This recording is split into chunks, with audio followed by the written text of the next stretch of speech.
Bueno, Luz Janet, muy bienvenida. Muchas gracias por presentarse a este proceso de selección que ya está en su etapa final. Como lo anunciamos en el comunicado de prensa, fueron escogidas 6 personas para esta fase de entrevistas.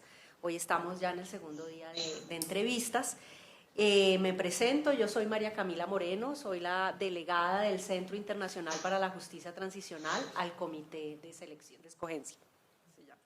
Buenos días, soy Miriam Ávila, magistrada de la Sala de Casación Penal de la Corte Suprema de Justicia y vengo al comité en representación de esa corporación.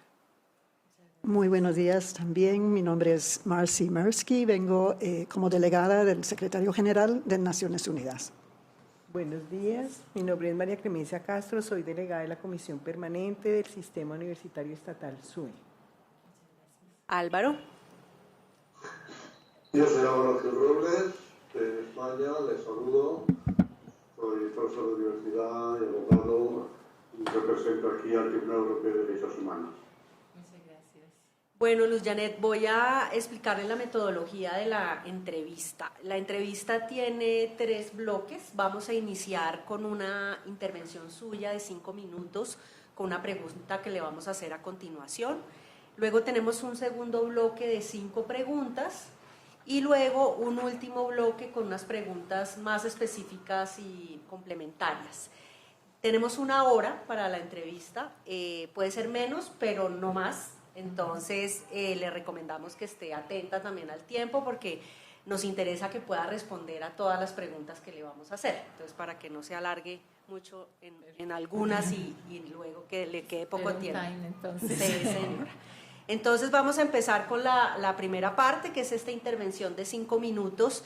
Y la pregunta que le queremos hacer es, si usted fuera la próxima directora de la unidad de búsqueda, ¿cuáles serían sus prioridades y acciones en los primeros 3 meses y en el primer año y por qué? Bueno, nuevamente muchas gracias. Para mí de verdad es muy emocionante estar en este proceso y valoro mucho el proceso independiente del resultado. Si yo fuera la directora de la unidad, digamos como lo he hecho en todos los lugares y todos los cargos, sobre todo de carácter público que he desempeñado, yo siempre llego a hacer un diagnóstico, pero un diagnóstico respetuoso. Yo digo, un diagnóstico respetuoso, amoroso, un diagnóstico que permita construir sobre lo construido. Eso a veces suena como cliché, pero es fundamental. Y sobre todo los que hemos tenido mucho desempeño en lo público, entendemos que a veces suele pasar que llegan como a arrasar o a desconocer los grandes avances y las grandes logros que han tenido los distintos procesos independiente del lugar donde esté. Entonces ese diagnóstico es el que me permitiría tener una visión mucho más integral, una visión mucho más compleja. Desafortunadamente uno puede tener información en este momento pues no del grado de profundidad que uno quisiera, derivada por ejemplo de los mecanismos oficiales o los mecanismos de transparencia que tiene el Estado a través de las páginas web o algunos documentos públicos que pueda tener la unidad. Para mí es muy importante ese diagnóstico. Sin embargo, puedo descubrir a través de lo que he revisado y lo que he estudiado unos retos fundamentales. Los retos, una institución como esta, son básicos: el reto de la información. Y el reto de la información, sobre todo con información tan compleja, tan diversa, que compone o que comporta la unidad y la búsqueda de personas dadas por desaparecidas. Entonces, esos retos de la información relacionados con cómo fortalecemos desde lo metodológico esos procesos de recolección, cómo fortalecemos los procesos de análisis, cómo fortalecemos los ejercicios de triangulación, cómo incorporamos metodologías. Hoy, digamos, ahí tenemos los avances que nos da, por ejemplo, la inteligencia artificial, las analíticas, que nos pueden ayudar a esa cualificación y a ese proceso de la información. Obviamente, la participación de las víctimas en esos procesos de recolección y fundamentalmente de las víctimas no organizadas, porque puedo descubrir que hay un gran avance en todos los ejercicios de participación que hace la unidad, pero a través de las organizaciones sociales, pero las víctimas que no están organizadas, esas víctimas, entre comillas, anónimas, que todavía no han podido entrar o se han podido involucrar en los procesos organizativos, es fundamental. Otra cosa supremamente importante, pues obviamente el reto de participación, y en eso digamos, el fortalecimiento y sobre todo la optimización de esos protocolos de participación, que es un elemento fundamental dentro de la unidad. Obviamente la unidad tiene un reto, yo llamo un reto técnico, tecnológico, por decirlo de alguna manera. Hay equipos, sabemos que hay un capital humano importante, pero se observa deficiencias desde el punto de vista de equipos forenses muy fortalecidos, con mayor interdisciplinariedad, por decirlo de alguna manera, y que nos permita, digamos, atender y ser eficientes. Yo creo que más, pues es importante la gestión, es importante mostrar todo lo que se hace, pero también es importante tener resultados. Y los resultados tienen forma de medirse y de cuantificarse, entonces en este sentido los indicadores de gestión terminan siendo muy importantes. Indiscutible con este reto forense, técnico, tecnológico, como lo he querido llamar, está todo el proceso de fortalecimiento y de generar capacidades.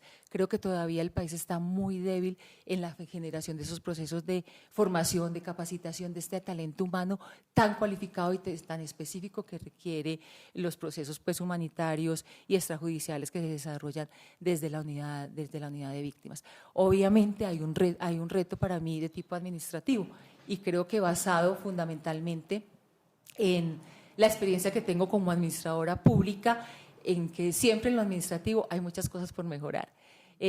A veces las estructuras no se acomodan a las necesidades misionales y eso debe ser una prioridad. Mirar ese balance en cómo una estructura administrativa responde al quehacer, a la misionalidad de la entidad. Entonces, ahí tendríamos un reto de carácter administrativo, no solo en el tema de procesos, de procedimientos, en la misma gestión del talento humano y fundamentalmente en la movilización de recursos. Para mí es una posición muy personal, creo que la unidad de búsqueda tiene unos presupuestos bastante limitados, bastante cortos para obedecer a todo su mandato y para poder atender todas las necesidades que se le imponen a la unidad de búsqueda.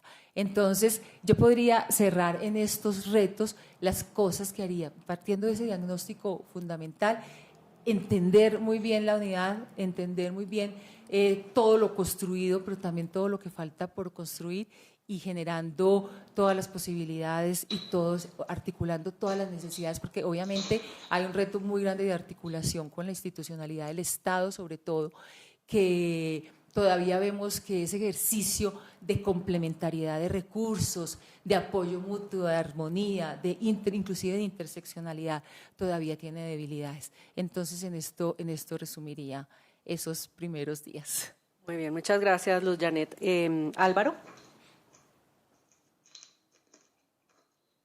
Muy bien, buenos días. Yo quisiera hacerle a usted una pregunta más concreta y es cómo orientaría usted la relación con los actores principales con los cuales la unidad deberá interactuar. ¿Cómo ve usted esa relación? Pues fundamentalmente, todo, yo digo que en lo público todos son ejercicios de negociación e incidencia. Y la negociación y la incidencia se hace a diferentes niveles. Claramente el sistema tiene, para empezar, actores institucionales, por llamarlo de alguna manera. Esos actores tienen unas funciones, unas competencias, unas misionalidades muy concretas. ¿Cómo se puede hacer esa sinergia?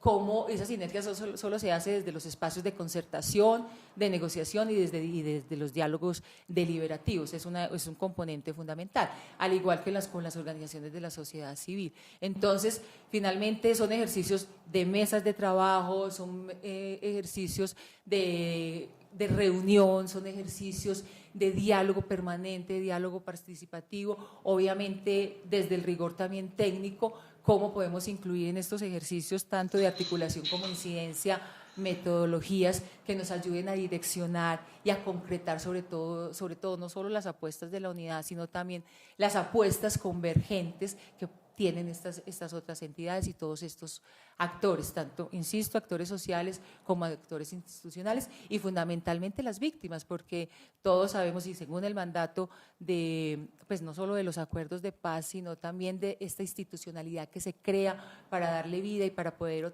operativizar esto, pone las víctimas en el centro y ese es el diálogo que hay que mantener, que hay que sinergizar, que hay que fortalecer, que hay que protocolizar, en fin, que hay que generarle siempre mecanismos mucho más asertivos, por decirlo, de comunicación y de interacción. Muchas gracias. Ahora pues quisiéramos explorar en otro tema, entonces si nos podría dar por favor un ejemplo de una decisión difícil que haya tomado en su trabajo con grandes implicaciones para el trabajo y por qué lo tomó así. Bueno, los que trabajamos en lo público, y más en un país como Colombia y con estos niveles de violencia y criminalidad con los que uno tiene que trabajar, se enfrenta todos los días a decisiones de mucha presión y con muy poca información, desafortunadamente. Voy a traer un ejemplo del pasado, si me lo permiten, y un ejemplo muy reciente. Yo tuve la oportunidad, por ejemplo, de asistir, lo digo de alguna manera, a la primera, pues como forense, como médica forense, a la primera masacre que se registró en Colombia, donde los cilindros de gas fueron la herramienta de guerra. Esto fue en Miraflores, Guaviare, ya no recuerdo con exactitud del año 96, 97 tal vez, ¿cierto?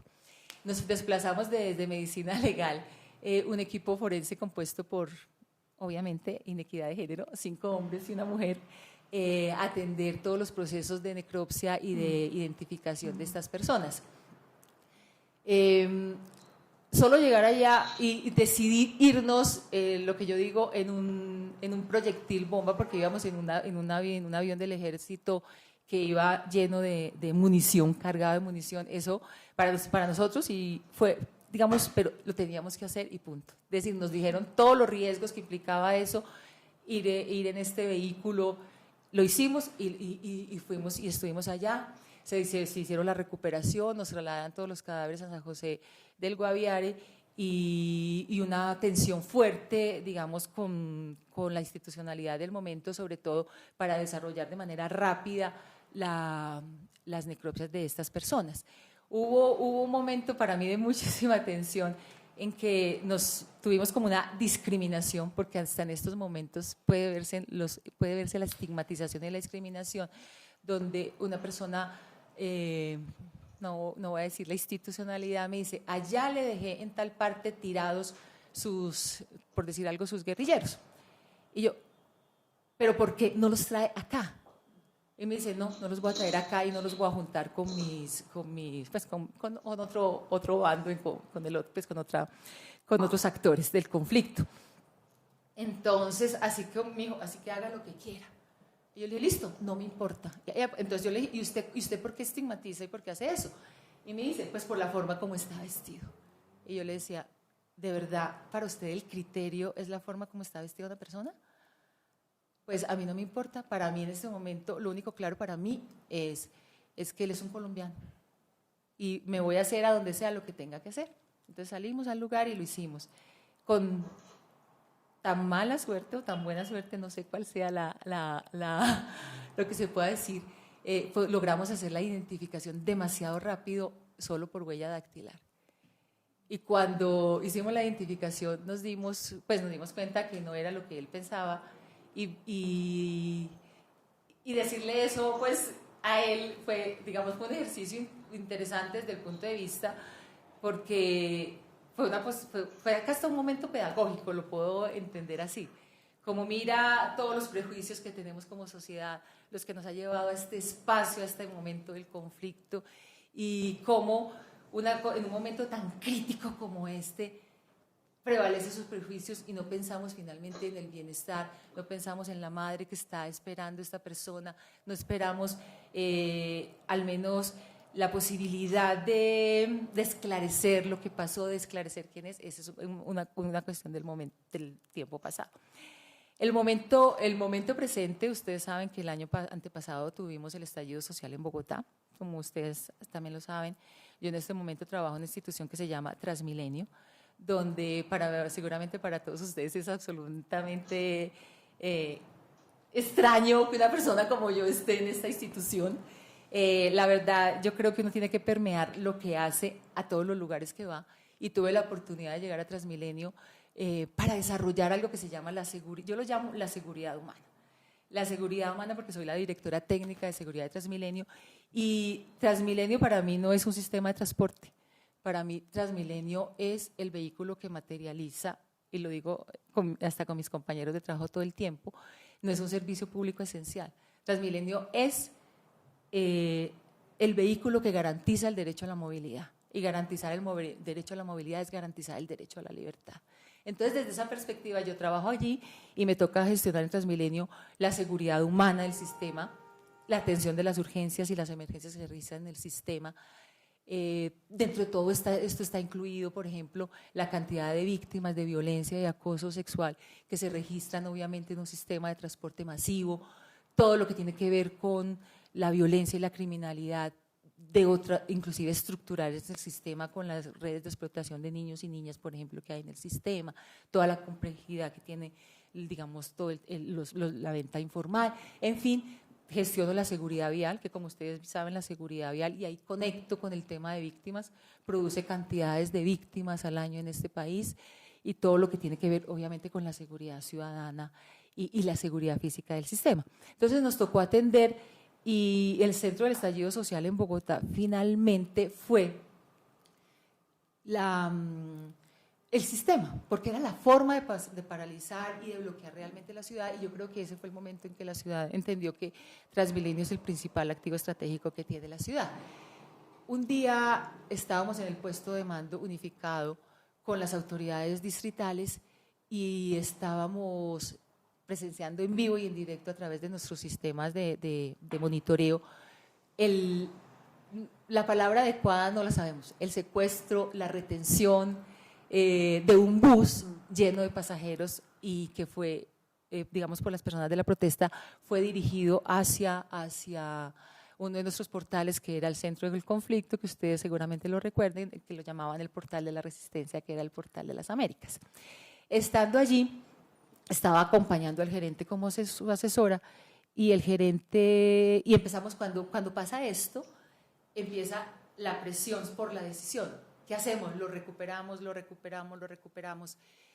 Y le decía, y obviamente mi gerente me decía, ¿qué hacemos? Y yo, busquemos una forma de recuperarlo que no sea por la fuerza.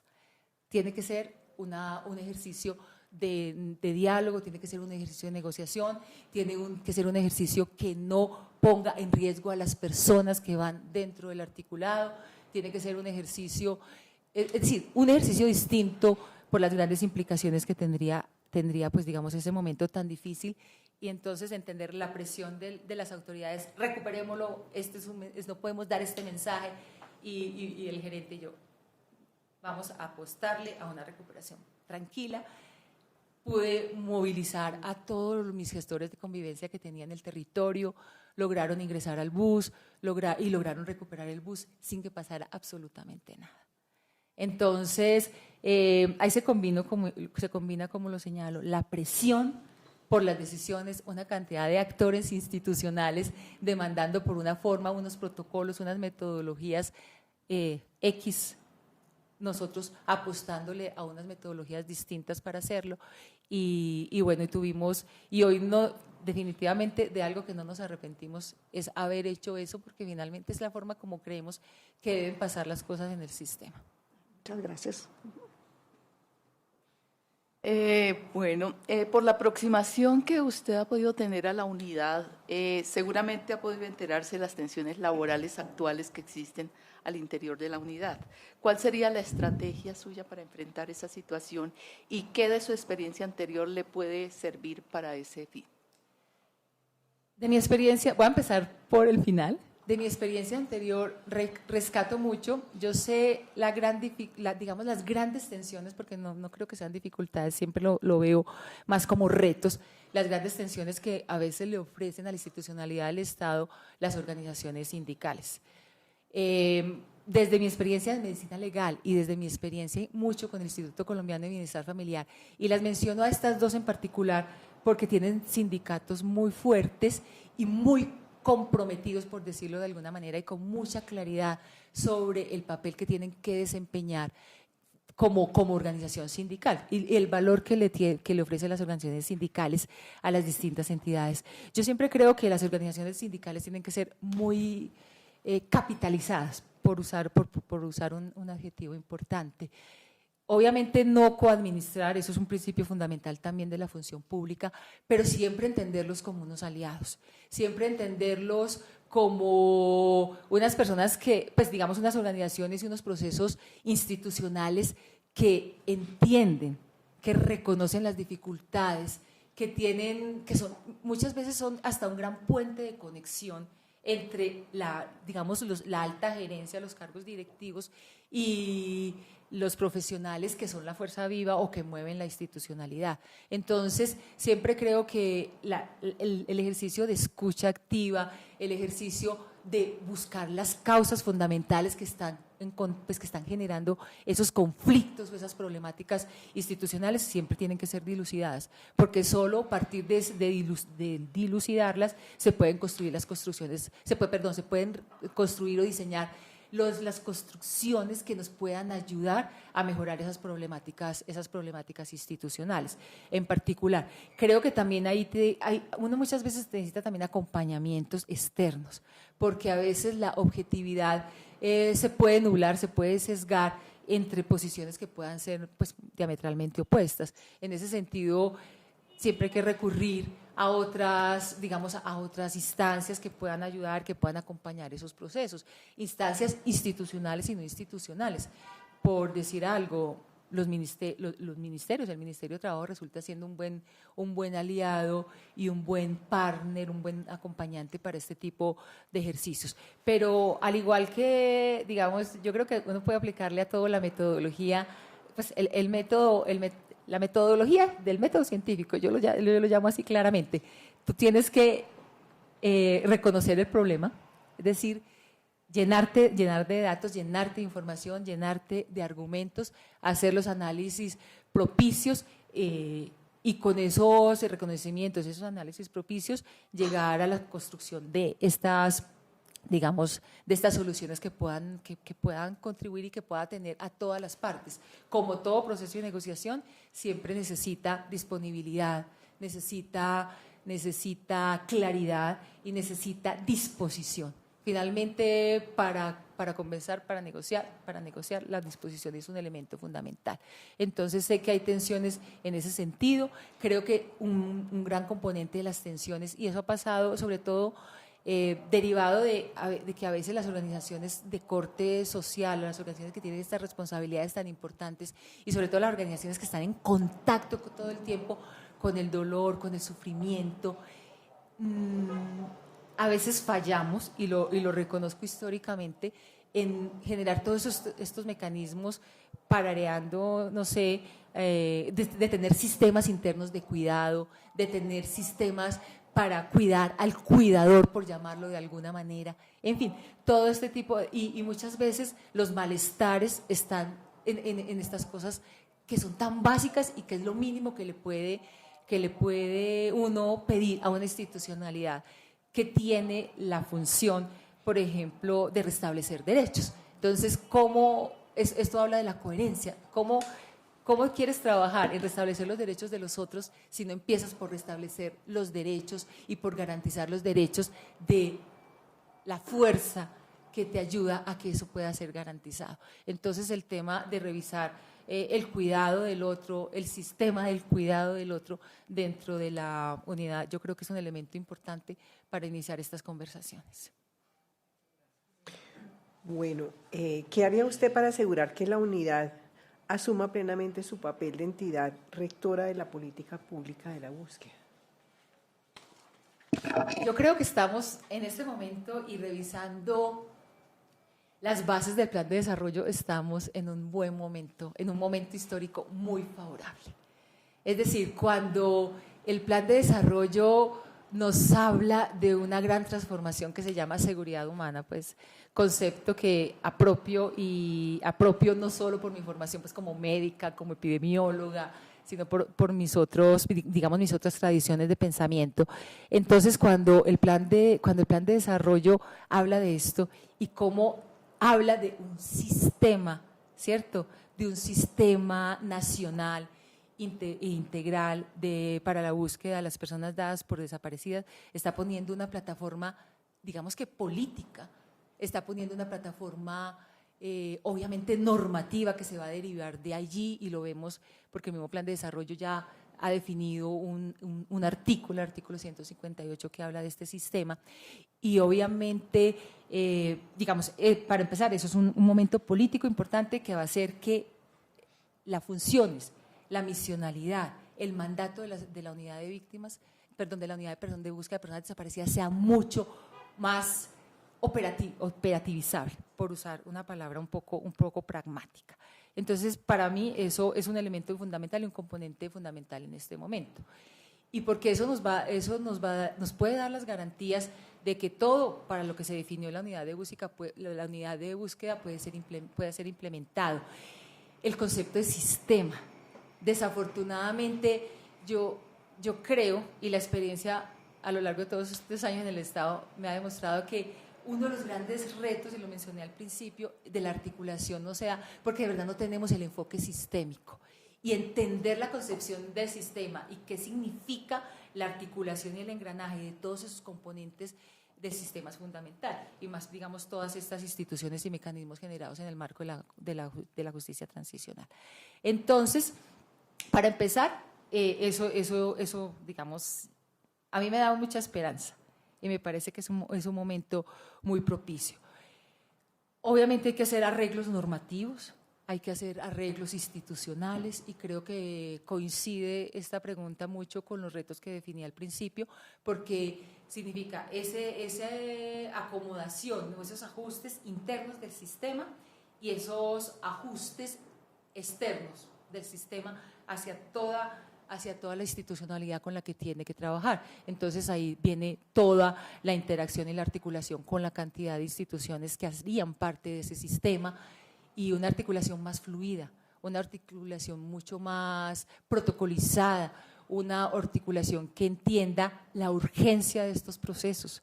Es decir, cuando la institucionalidad del Estado, por ejemplo, no entiende lo urgente que es la búsqueda de una persona desaparecida, se puede dar paso o se permiten las dilaciones burocráticas, que lo conocemos bien, que todo tiene que ser mediado, digamos, por unos instrumentos, que pedir, por ejemplo, la autorización para llegar a un terreno baldío pueda durar entre 15 días y 2 meses, eso puede ser inaceptable, ¿cierto? Entonces, ¿cómo se articulan y cómo se activan esos dispositivos y esos mecanismos? Obviamente, como cuestiones que ya existen en el país y que deberían tener mucho más afianzamiento, por ejemplo, como los mecanismos de búsquedas urgentes se activen de la manera que se tienen que activar, y con la prontitud y la celeridad, y den resultados. Una cosa muy importante para la unidad de búsqueda, yo lo señalo también desde mi visión más administrativa, tiene que mostrar resultados contundentes, y los resultados contundentes tienen que obedecer a las lógicas y sobre todo a lógicas del Estado de seguimiento, de monitoreo, de indicadores de gestión, de indicadores de impacto, en fin. E indiscutiblemente en este escenario sigue teniendo la preponderancia desde el momento 1A de esa articulación y ese trabajo, insisto, con las víctimas, tanto organizadas y sobre todo con las no organizadas, que son las que creería que en este momento también necesitan mucha voz, necesitan muchos elementos de comunicación. Y ahí no puedo dejar de mencionar que creo que necesita la unidad de búsqueda un esfuerzo impresionante para que se pueda dar esa legitimidad en materia de comunicaciones y de pedagogía. Instituciones que no se visibilizan, instituciones que no se posicionan, instituciones que no se jerarquizan, por decirlo también, dentro de esta estructura del Estado. Son instituciones para las cuales la gestión es mucho más difícil, la incidencia es mucho más difícil y, digamos, el protagonismo en favor de las víctimas es mucho más difícil. Entonces, son los elementos que creía importantes para que la unidad de búsqueda desarrolle su mandato, más allá de, digamos, de todas estas cuestiones técnicas que he mencionado, más allá de todas estas cuestiones normativas, estas cuestiones, por ejemplo, digamos, de sinergias, en fin, todo esto que necesitamos para que este sistema de verdad funcione como sistema y se engrane como sistema y se refuerce y haga sinergia como sistema. Muchas gracias, Luz Janet. ¿Cómo pensaría usted potenciar el trabajo de la unidad en los territorios? A mí me parece que la unidad ha hecho un esfuerzo impresionante en llegar a los territorios. Es decir, el tener prácticamente 23 representaciones en lo territorial, pues sus 18 representaciones fijas y sus 5 satélites. En los territorios es fundamental y yo creo que el común denominador o la plataforma mejor de acción tiene que ser lo diferencial, ¿cierto? El enfoque diferencial, obviamente que para mí es absolutamente indivisible o inseparable del enfoque territorial y entender las particularidades del territorio, entender las diferencias del territorio. Desafortunadamente, la institucionalidad en un país centralista como el nuestro, todo se dirige desde Bogotá, todo se define desde Bogotá y sin reconocer esas especificidades y particularidades del territorio. Entonces, un elemento fundamental es eso, el enfoque territorial con enfoque diferencial, reconociendo las particularidades y entendiendo que el territorio es diverso y es distinto. No podemos aplicar, por ejemplo, las mismas metodologías, si bien es una institución protocolizada, con muchos protocolos de aplicación y sobre todo por su componente, digamos, técnico tan fuerte, pero indiscutiblemente las búsquedas en La Guajira tienen que ser muy distintas, los mecanismos como se activan tienen que ser muy distintos a cómo se pueden activar o se pueden requerir en el Chocó, las disponibilidades, digamos, lo que significa el acceso a lo geográfico, las dificultades que en muchos territorios, lo sabemos claramente, significa buscar en medio todavía del conflicto. Entonces, entender esas particularidades es supremamente importante. Entender los conocimientos, las usanzas que tienen los distintos pueblos y sobre todo, por ejemplo, los pueblos étnicos, que puedan ser aplicados y que puedan ser, digamos, instrumentalizados, disculpen la palabra, desde la unidad para lograr sus cometidos es absolutamente importante.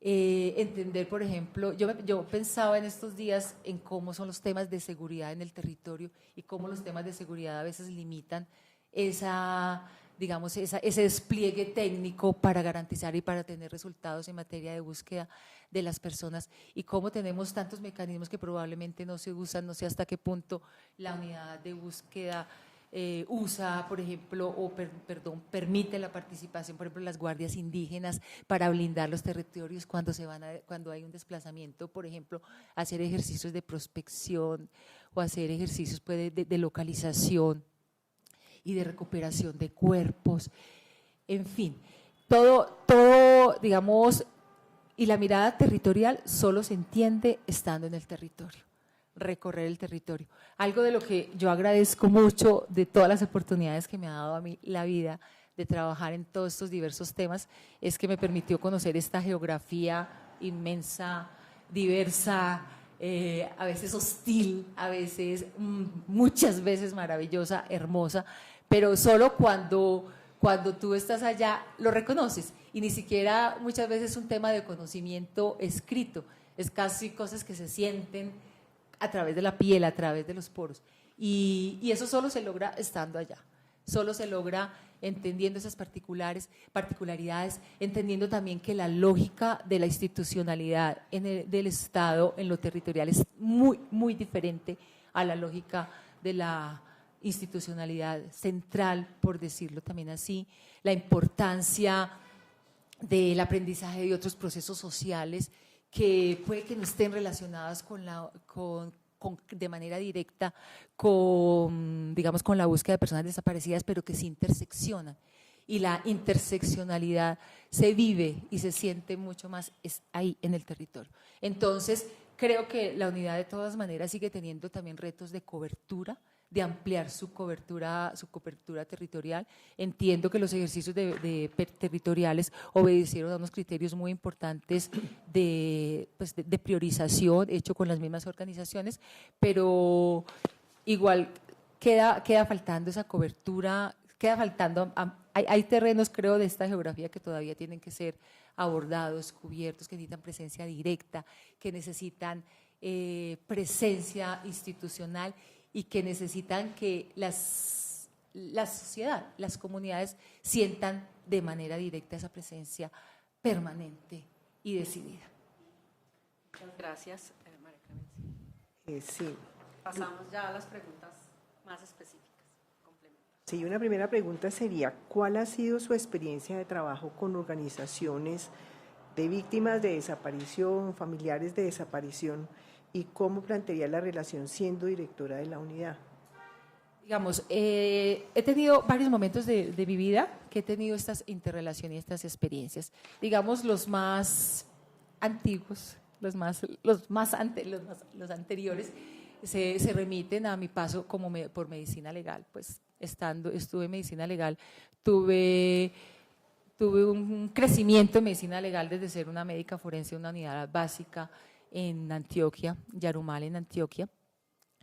Después vine pues pasé por niveles seccionales, pasé por el nivel nacional, estuve en una regional muy compleja como era la Regional Oriente de Medicina Legal, donde se concentra grandes hechos de violaciones a derechos humanos y en lo cual como forenses teníamos que intervenir. Y a lo largo de toda esa trayectoria siempre las víctimas están. Estuvo todo el trabajo que desarrollamos desde el Centro de Referencia Nacional sobre Violencia, que el Centro de Referencia Nacional es la instancia institucional que define… Paramos para que no quede. Un poquito más alto también. Sí, la propaganda.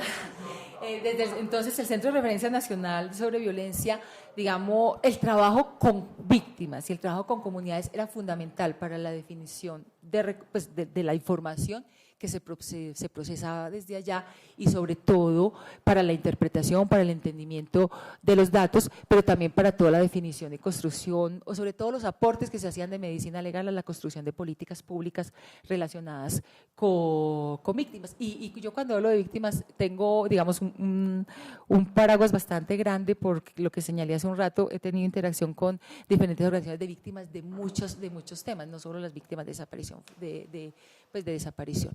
Entonces, ahí se ejerció una interrelación en el diseño, por ejemplo, de los sistemas de información, todo el trabajo que se realizaba a través de las mesas temáticas, de cuáles son las variables más importantes que se debían incluir, las categorías, cómo se operacionalizaban esas categorías, cómo se entendían, cómo podíamos llegar a lenguajes comunes, a un consenso entre esas definiciones, en fin. Entonces, ahí hubo un trabajo pues absolutamente importante y como siempre digo yo, si de algo he aprendido en mi vida es de esa interrelación y el trabajo con las víctimas. Hubo un trabajo muy fuerte en la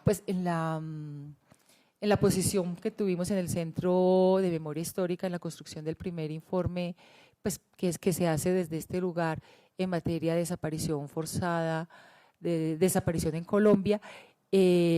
Cuando dirigimos el equipo, pues ahí se dirigió el equipo técnico y la relatoría que hizo el balance de fuentes oficiales y no oficiales en materia de desaparición. Entonces, ahí para nosotros el trabajo con las organizaciones fue fundamental porque, como sabemos, la construcción de esta información, de esta data, tiene esos dos momentos fundamentales en Colombia, la que se construye desde la institucionalidad de todas las entidades que hemos tenido la responsabilidad de recoger esta información, pero también para nosotros la complementariedad y la necesidad de entender esa información, esos registros, esos análisis, esos entendimientos del fenómeno y de la problemática y del delito y de la violación a los derechos que es la desaparición.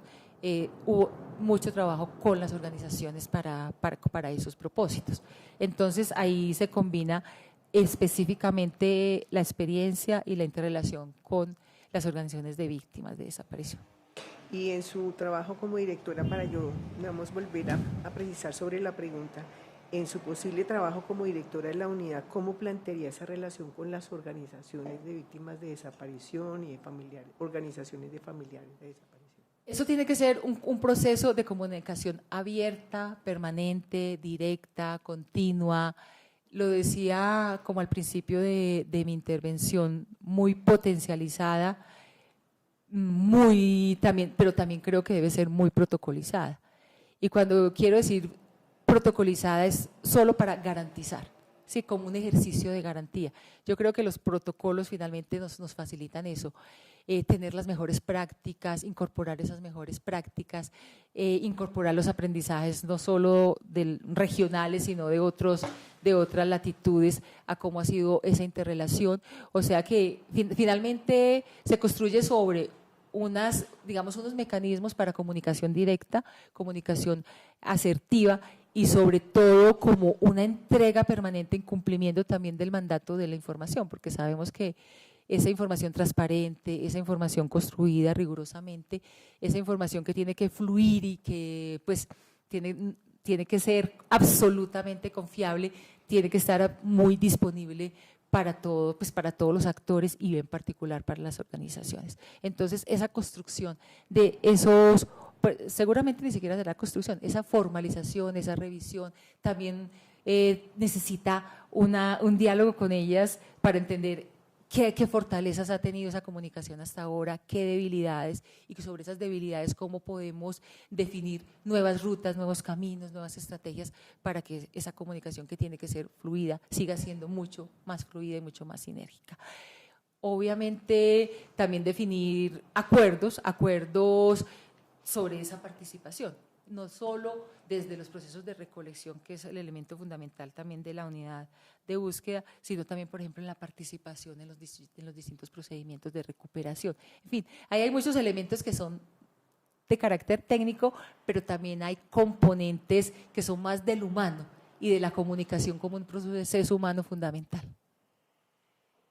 Luz Janet, ¿cómo entiende y llevaría a la práctica los procesos de búsqueda, entendido ya pues como en su integralidad? Pues los procesos de búsqueda entiendo que están bien definidos y son producto del aprendizaje, son productos de las buenas prácticas forenses que se han definido alrededor del mundo. En la práctica finalmente, yo creo que un proceso de búsqueda siempre significa siendo un gran reto. Y que si bien estos protocolos están definidos, siempre también tienen que generar espacio a la innovación. Debe dar cabida a poder implementar otros mecanismos, a poder implementar otras experiencias, a experimentar todo en favor de que los procesos, sobre todo, sean más ágiles.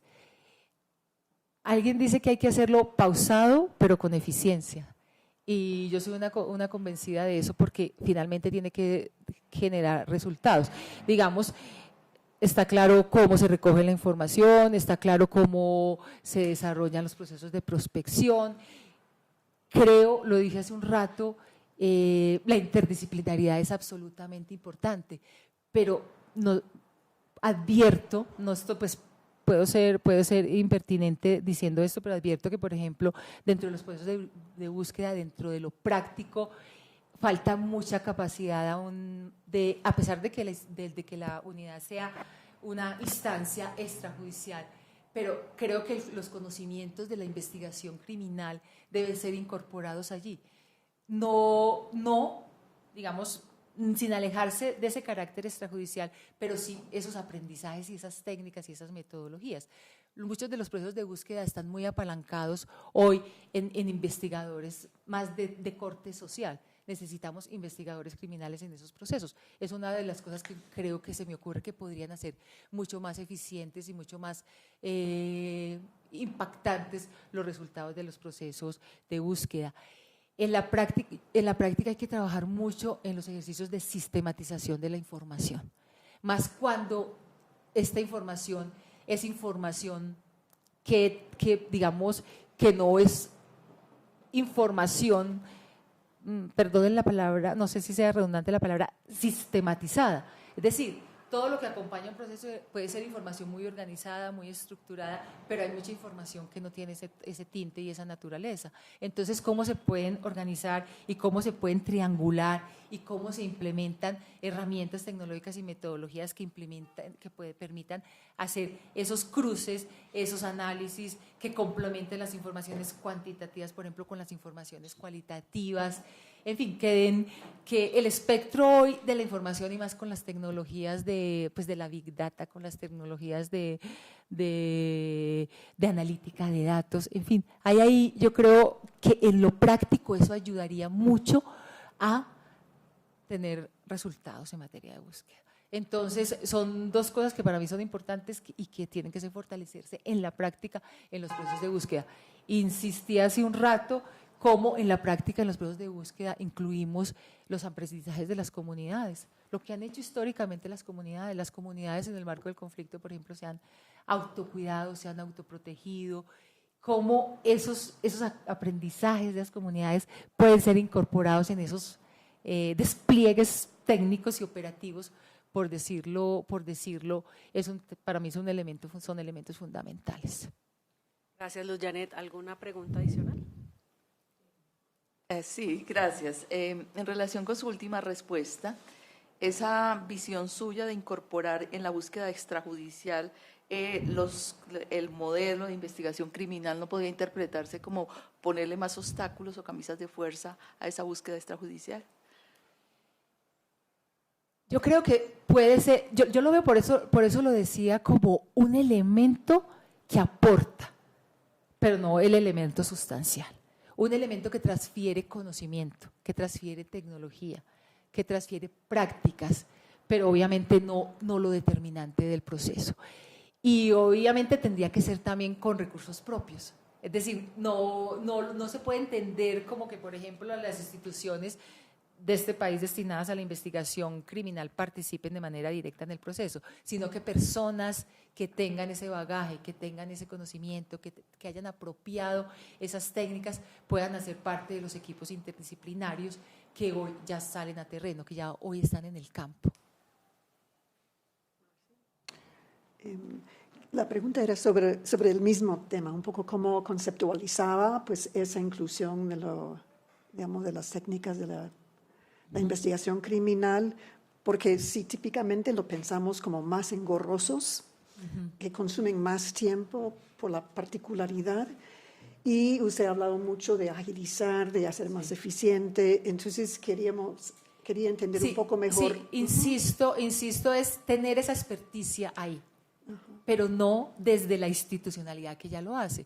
De hecho, todos, lamentamos cómo los procesos, la investigación criminal, los procesos penales en materia también de búsqueda de personas han sido realmente deficitarios a lo largo de la historia del país, antigua y reciente. Entonces es más la apropiación de esas metodologías, de esa experticia. Yo creo que aquí es que expertos, y por eso, ese llamado siempre a lo importante que estos procesos tienen que ser absolutamente trazados por la interdisciplinariedad, por la confusión de tradiciones de pensamiento, de metodologías, de herramientas. Yo digo que yo soy un ejemplo vivo de lo que significan las herramientas aplicadas en otros contextos. Cuando tengo una formación epidemiológica que tiene unas herramientas muy precisas, muy cuantitativas, muy protocolizadas, y desde el mismo centro de referencia, digo, no, la epidemiología y los métodos epidemiológicos no son suficientes para entender la violencia y la criminalidad de este país, la diversidad.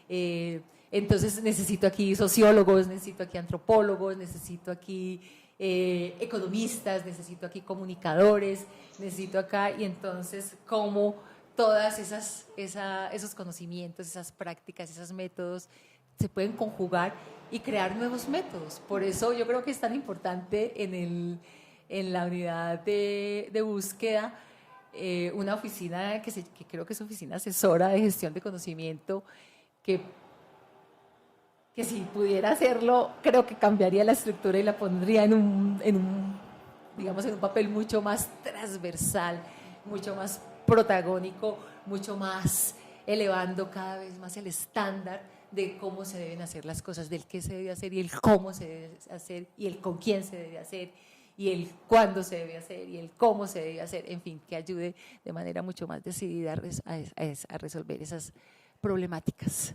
Yo tengo una pregunta. Luz Janet, el reto, por supuesto, de buscar a más de 100.000 personas desaparecidas aquí o en cualquier lado es de una magnitud impresionante. Y siempre va a haber la tensión entre tratar de agregar para poder hacer búsquedas colectivas de un lado y del otro la expectativa de cada persona, de cada familiar que tiene la información y que quiere que su caso sea priorizado. ¿Cómo abordaría usted ese desafío de la masividad y la tensión entre la búsqueda estratégica colectiva y el caso a caso? Resultados. Pues yo puedo parecer obsesiva con el resultado, pero es que los resultados terminan hablando por sí mismos. Cuando tú en este momento le dices a las víctimas, es decir, eso le da coherencia al discurso y a las narrativas. Es decir, no solo es gestión, y yo lo insisto, a veces las instituciones públicas tenemos un fetiche por la gestión, pero yo creo que las instituciones públicas tienen que dar resultados. Entonces, cuando tú, por ejemplo, dices que tienes 800 cuerpos recuperados, de los cuales has identificado o mejor entregado dignamente 11, tú puedes tener un cuestionamiento sobre los resultados. Obviamente hay toda una explicación y una justificación de todo lo que se ha hecho, de todo el contexto, y a las instituciones públicas nos miden por los resultados. Entonces, ahí yo creo que hay que hacer un ejercicio fuerte en cómo armonizamos más para ofrecer resultados. Pero yo creo también que con la atomización que tenemos en el Estado, tenemos unos trabajos adelantados que no hemos explotado con la suficiencia que se merece. Por decir algo, yo sé que la unidad tiene un proyecto muy interesante que se llama Impulso a la Identificación. Y en ese impulso a la identificación pueden haber alrededor, no tengo la cifra exacta, pero pongamos una cifra de alrededor de unos 30.000 casos de personas no identificadas que probablemente son los desaparecidos que muchas familias, probablemente no, estoy totalmente segura que muchas familias están buscando. Y en estos ejercicios juiciosos que ha hecho la unidad de mirar por qué no se ha dado la identificación de estas personas, de estos expedientes que están allí, muchas veces son cosas elementales de seguimiento a los protocolos. Entonces, que no se abocó de la manera rigurosa el paso a paso que dictan los protocolos y las buenas prácticas para la identificación y la inclusión, digamos, de las distintas metodologías para identificación. Entonces, ahí, por ejemplo, eso yo creo que es un proyecto 1A para la unidad que hay que impulsar, y con total seguridad se van a garantizar de encontrar allí una cantidad de personas que están desaparecidas, que están buscando a sus familias, que siguen generando sufrimiento y que probablemente reposan en los archivos estatales. Entonces, ahí esos ejercicios, digamos, de atomización, es decir, no pueden seguir pasando. Entonces, ahí hay que trabajar fundamentalmente en eso. Entonces, para mí, desde lo práctico, tenemos todo esto, tenemos estos ejercicios históricos de recoger información que tienen que ser otra vez, tienen que ser articulada, tienen que ser complementada, tiene que ser estudiada, analizada a profundidad y no puede quedarse en unos expedientes guardados que no están siendo, digamos, no están ayudando de manera efectiva a obtener resultados. Entonces, hechos es un elemento fundamental.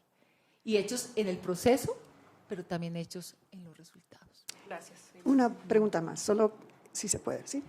Sí, sí, estamos cabal sobre la hora. Quería regresar a la primera pregunta, pues, y usted, lo que haría en los primeros 3 meses, y empezaba diciendo sobre el diagnóstico. Quisiera ahora, pues, habiendo escuchado más, si podría identificar como, ¿dónde empezaría el diagnóstico? ¿Con qué problemáticas o qué aspectos de la unidad?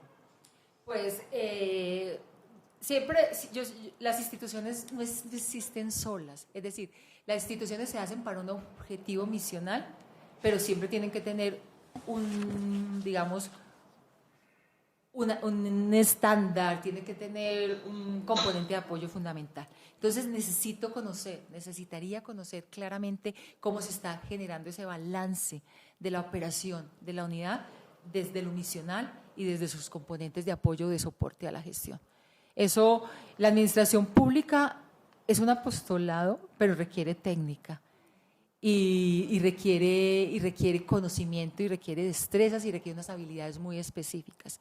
Siempre he creído que cuando uno sabe hacer algo, también lo sabe dirigir y lo sabe coordinar. Entonces, para mí, encontrar ese balance entre cómo se está desplegando el trabajo operativo, el trabajo misional de la unidad versus este tema administrativo y logístico que soporta ese despliegue es un elemento fundamental, porque muchas veces son simplemente adecuaciones estructurales muy sencillas, muy simples, que hacen que todo empiece a fluir de una manera significativa.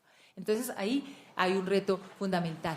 Ya la doctora María Camila insistió, si no hay un buen ambiente laboral, si no hay un buen ambiente de trabajo, si no hay un ambiente, puede que haya un ambiente de compromiso, pero un ambiente de compromiso lastimado, herido, no sé cuál sea la palabra. Esas heridas, hay que empezar por sanar esas heridas y por recuperar y por generar procesos resilientes en ese aspecto.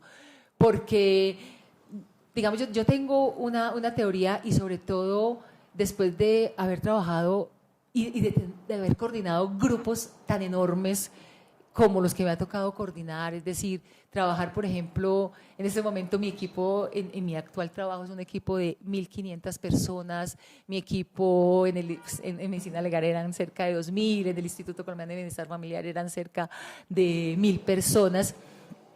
Siempre le digo a las personas que trabajan, yo necesito gente apasionada y comprometida, yo necesito gente con actitud.